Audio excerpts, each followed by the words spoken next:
Oke, sebelumnya perkenalkan nama gua Muhammad Teha Rajabi, NPM gua 2435165101, nomor absen 21. Jadi pada kesempatan ini gua akan menjelaskan tentang psikologi komunikasi. Apa sih itu psikologi komunikasi? Jadi psikologi komunikasi adalah ilmu tentang mempelajari proses mental manusia dan juga perilaku manusia.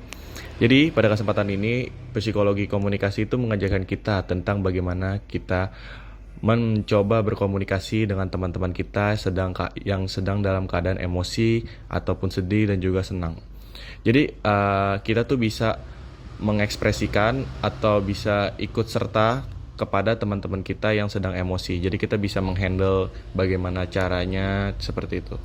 Nah, kebetulan gue ada dua teman yang ingin kita wawancarai, yaitu orang yang baru pindah pekerja dan juga sama satu siswa di SMA Karisma Wita. Oke, langsung saja kita ke videonya. Sekarang lagi bersama teman saya yang kedua, kebetulan dia masih sekolah juga. Sekarang boleh dong kenalan, namanya siapa? Perkenalkan, nama saya Muhammad Pasya atau bisa dipanggil Pasya. Oke, kalau boleh tahu nih sekarang sekolah di mana? Terus juga jurusannya apa? Untuk sekolahnya, saya sekolah di SMA Karisma Wita Jakarta. Untuk jurusan mungkin untuk sekarang jurusannya nggak ada IPA IPS karena sekarang kurikulum merdeka, jadi adanya apel pilihan aja. Kelas berapa nih kalau boleh tahu nih? Oh, saya kelas 12, bisa disebut kelas 12-1. 12-1. Iya. Oke. Kira-kira kalau lulus sekolah nih ada niatan buat kuliah nggak? Untuk lulus sekolah ini mungkin saya ada niatan untuk kuliah. Terus kira-kira jurusan apa nih yang mau dipelajari nanti setelah lulus sekolah? Karena mapel pilihan saya yaitu ekonomi dan biologi, saya mau ngambil jurusan mungkin ke ekonomian aja sih. Ekonomian. Iya. Oke. Nih, sekarang gue ada beberapa pertanyaan.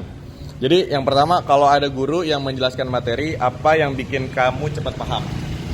Untuk guru yang sedang menjelaskan materi yang saya lebih cepat paham yaitu kayak penjelasannya yang lebih detail, itu membuat saya lebih paham, atau kayak menggunakan video itu juga lebih paham karena metode sekarang teknologi lebih mudah kan, jadi kayak untuk menjelaskan sesuatu itu juga lebih simpel aja, Lebih gampang dipahami berarti lebih ya? gampang dipahami. Oke. Terus yang kedua nih, biasanya kamu menilai seseorang dari apa dulu nih? Dari cara berbicaranya, atau cara bersikapnya, atau cara berpakaian? Untuk menilai seseorang seteman kelas mungkin ya, Iya. sebangku aja. Nah, untuk sebangku mungkin kayak dari kegiatan dia sehari-hari, yaitu kayak cara dia komunikasi, awal-awal kita komunikasi ya mungkin kayak seperti itu. Terus untuk sikapnya juga saya memperhatikan sikapnya, juga kayak rasa empati atau segala macamnya saya juga memperhatikan itu. Oke. Misalkan nih, pernah nggak sih emosi sama teman sendiri gitu? Untuk emosi untuk teman sendiri ya, pasti semua orang pasti pernah ya. Apalagi kita di masa-masa pelajar atau masa-masa sekolah ini pasti pernah. Emosinya tuh karena mungkin pendapat kita yang berbeda sehingga jadi kayak emosian salah satu dari kita aja sih. Terus nih, cara ngehandle-nya itu gimana nih? Cara menghandle-nya mungkin kita untuk masa yang sekarang, cara menghandle-nya itu kayak kita ngomong secara langsung, pelan-pelan, atau juga kayak kita melewati kayak ada orang ketiga seperti guru atau guru BK, itu untuk masalah yang lebih besarnya. Tapi kalau untuk waktu itu saya SMP, saya lebih sering ke komunikasi lewat media sosial seperti WhatsApp, Instagram, ataupun Facebook. Tapi saya lebih sering ke WhatsApp aja sih. Berarti kalau misalkan ada masalah, biar cepat selesai aja gitu ya? Biar cepat selesai aja. Terus nih, kalau misalkan lagi emosi atau marah nih, biasanya cara berkomunikasinya kamu nih berbeda apa enggak? Untuk Mungkin, cara mungkin lebih banyak diemnya atau gimana? Untuk cara komunikasinya ya mungkin berbeda-beda. Kayak ada yang kita diem-diem mas, semua orang pasti punya sifat yang berbeda-beda. Ada yang salah satu diemnya, ada yang salah satu kayak pengen ngobrol tapi kayak tahan gitu. Nah itu salah satunya kayak dari ego-ego kita masing-masing sendiri sih. Oke. Terus kamu lebih nyaman komunikasi lewat chat atau langsung? Untuk saya sendiri saya lebih suka secara langsung ya, empat mata, karena lebih kelihatan lebih jelas aja permasalahannya itu di mana. Lebih efektif. Lebih efektif. Tapi pernah nggak ngalamin yang namanya malu-malu saat berbicara atau mungkin takut salah ngomong pas bicara? Untuk saya sendiri, saya pernah mengalami itu di waktu saya SMP. Ketika SMP kita masa-masa remaja pernah mengalami seperti itu. kayak belum berani untuk mengungkapkan diri kita sendiri atau dilihat pandangan orang lain di banyak orang seperti itu.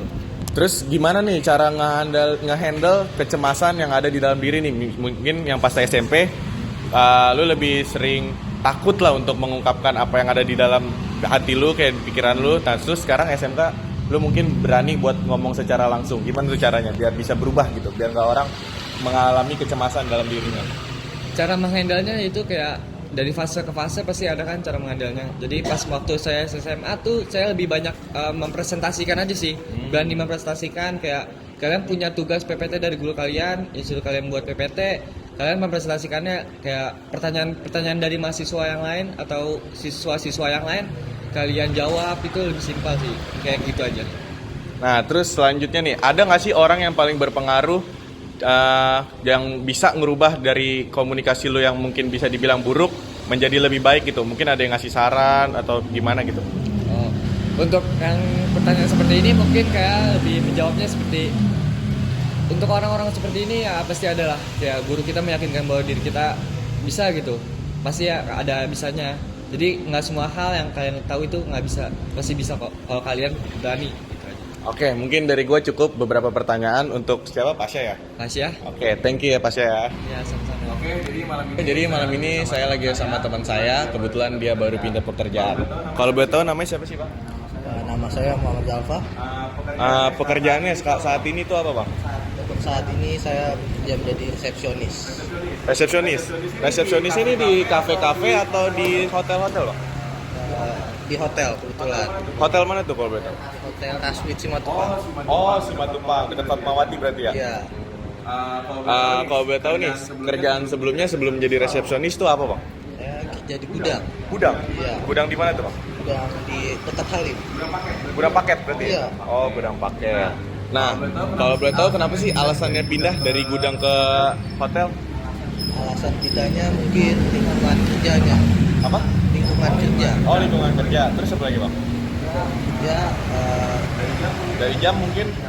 jam kerja yang Jam kerja ya? teratur. Berarti kalau misalkan di gudang tuh bebas kita mau masuk kapan aja gitu, Pak. Beda sama di hotel. Bebas. Bebas. Kalau di hotel gimana? Kalau di hotel kita punya jam kerja sendiri. Berarti shift-shiftan kalau di hotel modelnya. Ya.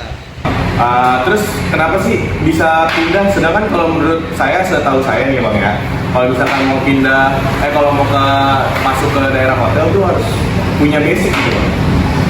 Untuk itu saya pernah sekolah di SMK jurusan hotelan. Oh, jurusan perhotelan. Nah, terus kok bisa masuk di hotel itu Bang? Saya pernah PKL waktu sekolah kebetulan. Oh, pernah PKL gitu. Nah, terus apa sih yang bikin perbedaan ini cara berkomunikasinya orang di gudang sama di hotel? Kebetulan kita kalau di gudang lebih nyablak ngomongnya, lebih kasar. Kita untuk di hotel kita lebih menjaga sopan santun terhadap customer. Oke Bang, setahu saya nih kalau misalkan di SMK gitu tuh, di gudang kita nggak butuh ijazah kan ya, buat masuk ke gudang. Cuman butuh tenaga, bener apa Bang? Betul. Kalau di hotel sama atau beda Bang? Ya. Di hotel kita perlu ijazah juga. Oh beda ya, perlu ijazah tadi ya. Kalau misalkan di gudang asal aja yang penting bisa tenaganya kuat gitu ya. Iya. Oke Bang, terus pertanyaan selanjutnya nih, bagaimana cara berkomunikasi yang efektif dari pihak hotel ke tamu Bang? Untuk itu kita perlu mengetahui kebutuhan tamu, keperluan mereka, Iya. dan dari itu kita harus menjaga komunikasi dua arah ke tamu dan staf hotel. Oke, berarti kita harus sopan ya Bang ya? Iya. Terus pernah nggak sih Bang selama bekerja nih mengalami hambatan komunikasi kayak gitu Bang? Untuk hambatan, kemungkinan kita hambatan bahasa, Iya. terutama saya, karena di hotel kita punya beberapa tamu turis. Paling hambatannya dari segi bahasa doang ya? Iya. Nah misalkan nih Bang, Abang sedang mengalami hambatan tersebut, gimana nih cara mengatasinya Bang? Oke nih Bang, kan ada pasti namanya hambatan ya.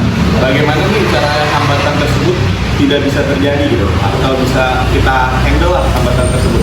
untuk menghandle hambatan itu kita mungkin harus menghubungi atasan untuk dihandle tersebut. Terus kalau misalnya itu ada pelatihan khusus nggak sih Bang, biar kita tuh bisa handle tamu yang dari luar negeri, biar kita tuh bisa handle sendiri tanpa manggil atasan. Ada di hotel kita Pelajaran gitu mungkin. ada pembelajaran. Oh, Ya. Oke. Pertanyaan selanjutnya nih Bang, pernah nggak sih Bang ngalamin yang namanya perbedaan persepsi antara pihak hotel atau alumni ke pihak tamunya? Itu ada perbedaan persepsi kita dari pihak hotel dan kami itu lumayan cukup Sering. Misalkan nih Bang, tamunya udah marah-marah nih gara-gara masalah persepsi. Nah, gimana nih cara mengatasinya biar tamu itu nggak marah lagi? itu kami akan minta maaf. Kami akan mencari jalan keluar untuk Ya. masalah itu. Setelah masalah itu selesai, kami akan meminta maaf lagi dan terima kasih. Oke, mungkin dari saya cukup untuk pertanyaan pada malam ini. Makasih udah meluangkan waktunya Bang ya.